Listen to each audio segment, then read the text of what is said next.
It is probably safe to say that unless someone has had personal contact with the courts, the average citizen does not think too often about the impact of the judicial system on their daily lives. In most instances, this is probably a good thing, and it means we are doing our jobs effectively.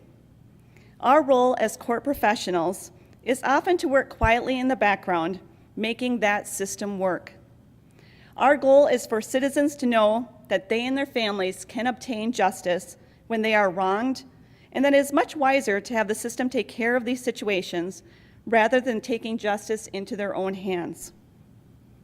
As court professionals, we see the effect our system can have on individuals, families, and businesses. The manner in which our offices conduct our daily business and the competence in which we do so can be the difference between someone being denied their freedom or receiving effective access to justice. There are a myriad of circumstances that can be seen as barriers to justice. When you look at the individuals on the screen, as an administrator, your mind can float to any number of possible needs this woman might have that could get in the way of serving her. Can she speak and read English? Does she need childcare while she is in court? You know the list. Like ourselves, the citizens we serve lead complicated lives, and getting them what they need can have its own complications. Beyond the effect on individual customers, the field of court administration has an effect on society as well. The degree of professionalism and competence that court professionals display is crucial in keeping the judicial system legitimate in the eyes of the public.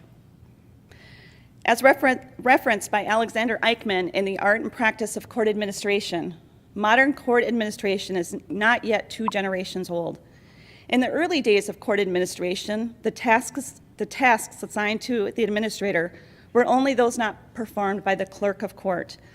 Administrators were brought in to relieve judges of the burden of budget administration, personnel management, and maybe some of the interbranch coordination efforts.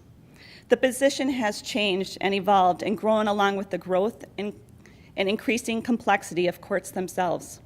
There is merit in examining court administration through a conceptual framework which should provide fresh thinking about our priorities when it is difficult to respond to all the internal and external demands on one's resources, or as Eichmann calls it, the hierarchy of court administration.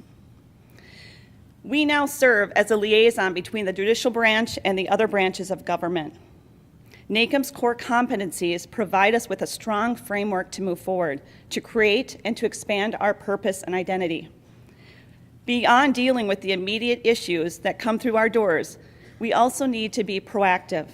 For instance, are you ready for the multiple days without power or alternate sites available to hold court in the event your courthouse suffers from water, fire, and other natural disasters? We also need to be cognizant of the trends we see and be confident to offer our suggestions to those who can best assist. Through our voices and our profession, we can best help those we serve, both the court users and our judges. As administrators of courts, we must first assess the issues our communities place before our courts. One aspect of our role is to engage in critical conversations on these issues, which will lead to implementing solutions. In January 2018, COSCA and CCJ adopted a resolution on the principles of fines, fees, and bails practices submitted by the National Task Force, and NACM supported this resolution. Collectively, as court managers, we recognize the value of these principles and encourage and support courts to review and implement these principles in their courts. Collectively, as court managers, we recognize the value of these principles and encourage and support courts to review and implement the principles in their courts. We are well aware some courts may experience difficult challenges attempting to implement these principles, while yet recognizing how the assortment of these principles speak directly to the public's perception of our courts. One specific plea from our communities that has been heard and is being addressed is assistance to combat the opioid crisis in this country. Drug courts and treatment courts for our citizens is not something new this year or even this decade, yet its need has never been greater. We have made inroads in individual cases in stemming the tide of this epidemic. One viable practice is the utilization of medication-assisted treatment. A goal of courts is to identify defendants with substance abuse issues as soon as possible and determine a course of treatment quickly. Courts have partnered with local law enforcement to assist these offenders at the time of arrest. NACM is also in the position to start discussion on topics important to the court system.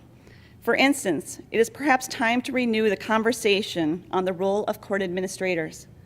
The times are calling for more from court administrators than the traditional roles of case management, personnel management, security, record retention, and so on. As I have mentioned earlier, the role of the judiciary has been evolving over the past 30 years. Ever since the development of drug courts and the subsequent development of other specialty courts such as veterans courts and mental health courts, the role of judges in the judicial branch of government has been expanding. Because our conservative climate, our high ethical standards, our focus on fairness and transparency, and the power of the bench, we end up in a unique position to facilitate system partners in collaborating with one another. The modern court administrator can facilitate meetings of system partners, bringing in judges as needed and available. NACM needs to ensure that court administrators are prepared for this role, that judges understand it, and that we leverage such partnerships to ensure that the public good is advanced at the same time the court's strategic plan is accomplished. Governance in the modern era demands greater efficiencies, and effectively pooling all of our partners' resources is key.